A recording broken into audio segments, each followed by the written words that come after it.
Welcome back to Arcane Answers. I'm your host, Lair, and that's it. It's just me.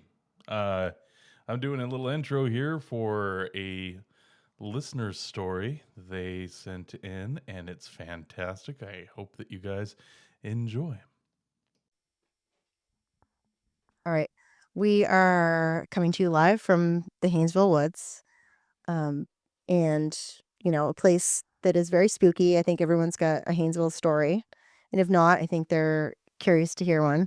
I'm here with my dad, David, who has some stories to tell. And actually, who I originally heard the Haynesville stories from.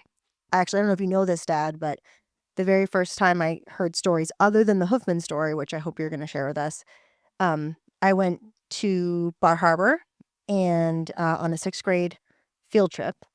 And on the ride back, it was kind of dark, and they let us sit with whoever. So I was sitting next to this boy. I think Ted was his name. And I was like, "Oh yeah, we're gonna do a family barbecue into our Haynesville camp tomorrow. I'm excited."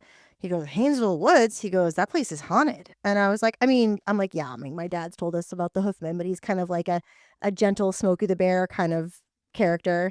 He's like, "No, no, no." He's like, "No, no." He's like, "No, you have like the Haynesville Witch, the hitchhiker, the neon lady, and the Hoofman is scary, bad news." So he's just telling me all these stories. I'm soaking it up like a sponge. My eyes are wide open and I'm terrified.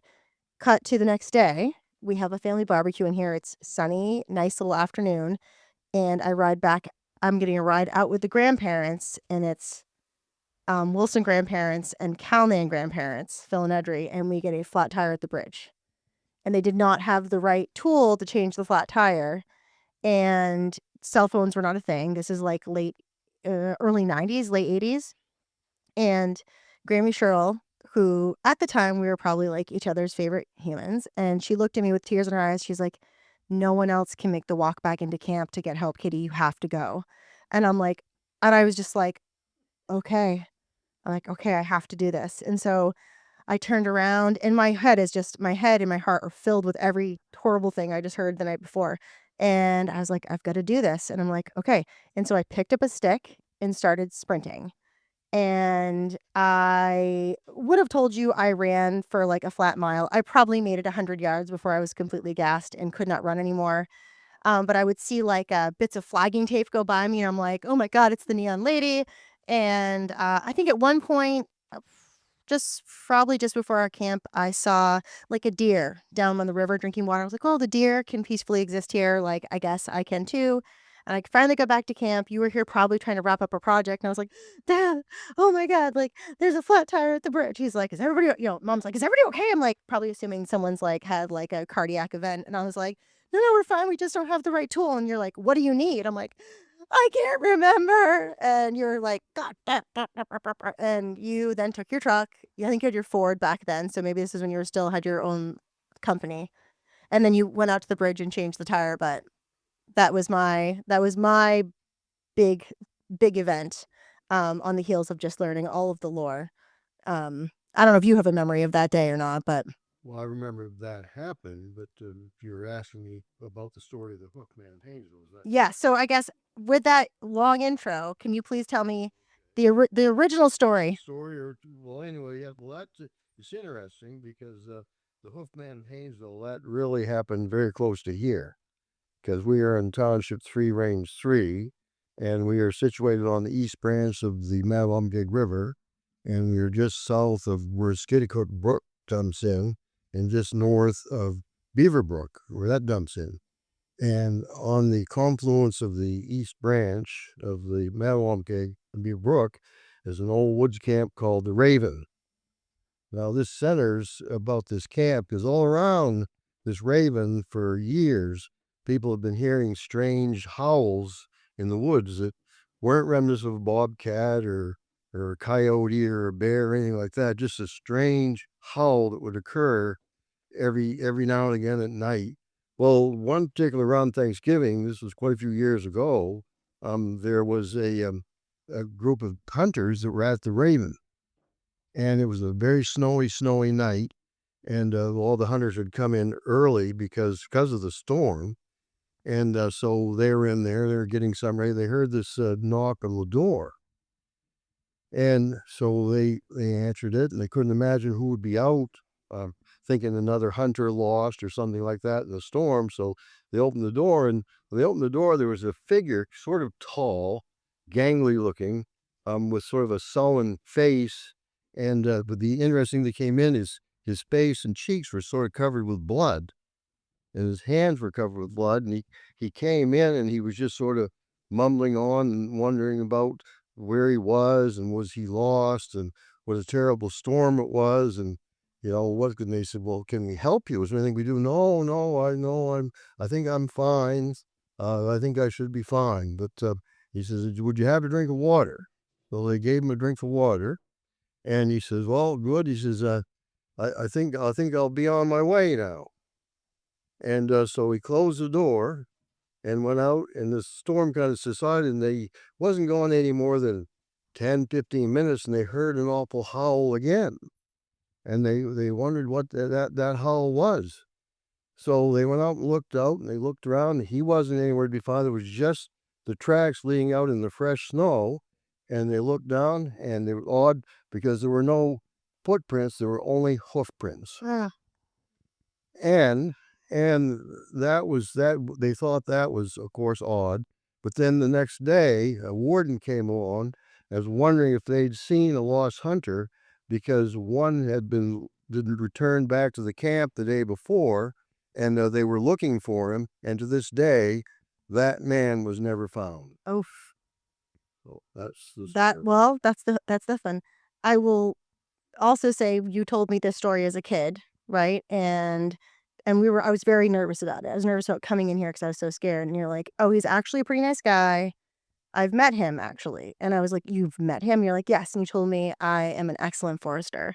And I was like, he's like, would this be the hoof man? yeah, the hope. Yeah, he goes, I'm actually. He goes, yep, I've heard of you, David. You're an excellent.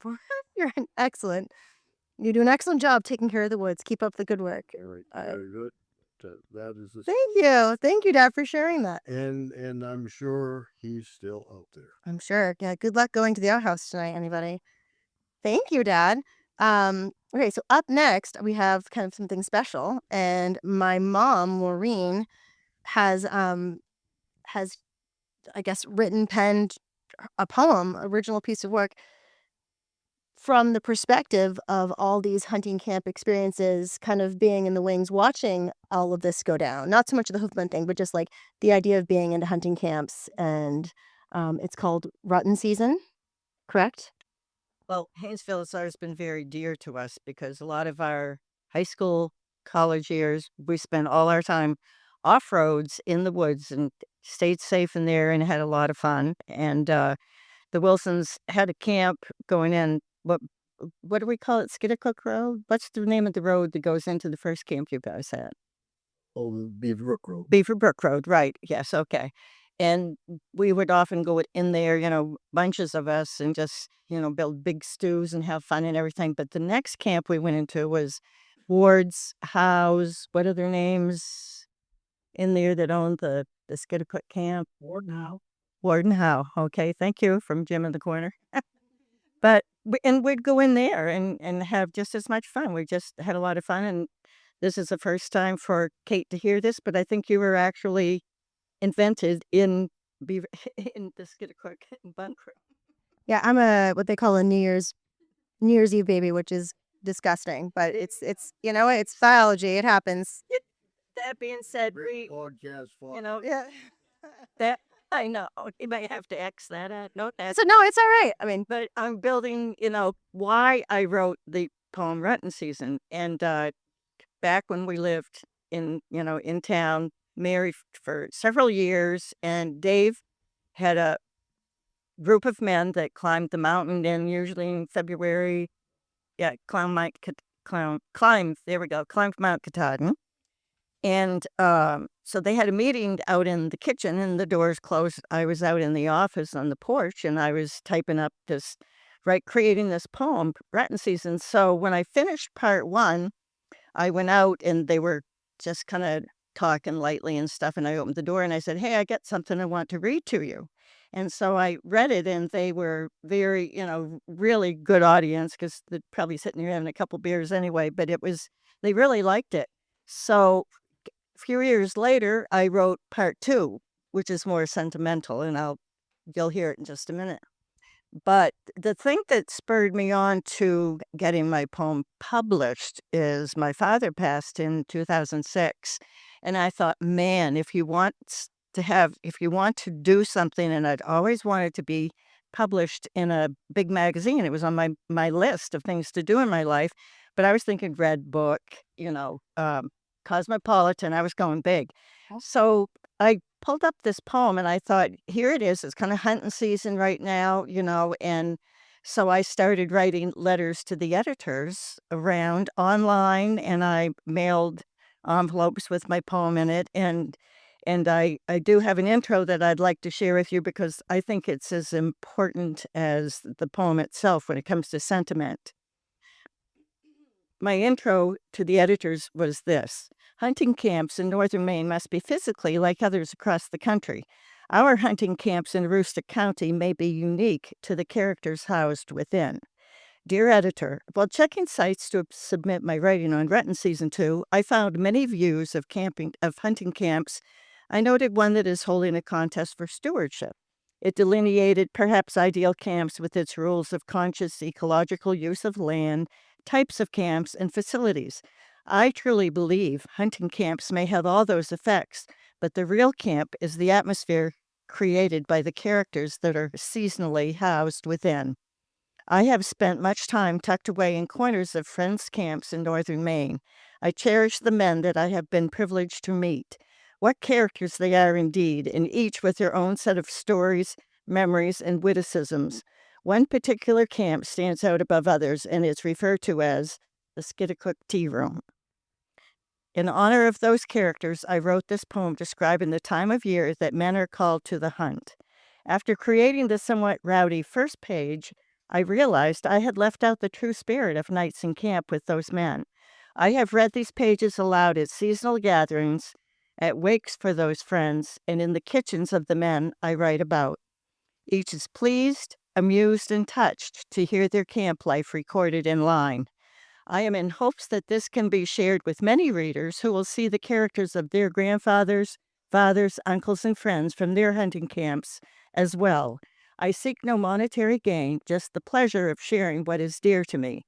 Thank you, and sincerely, L.T. Wilson. I did not let them know when I sent it out that I was a man or a woman. So I was kind of going that way. So here we go. Rutting season.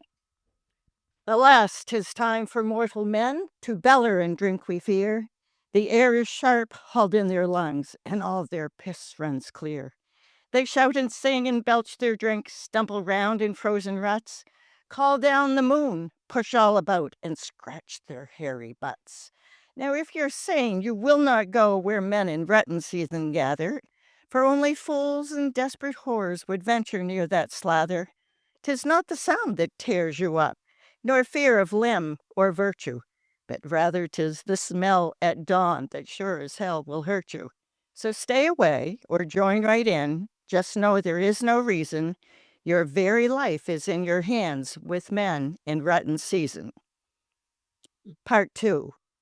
Yet a closer look reveals the hour when they gather close to share all the stories old and tales so bold of calling moose and hunting bear.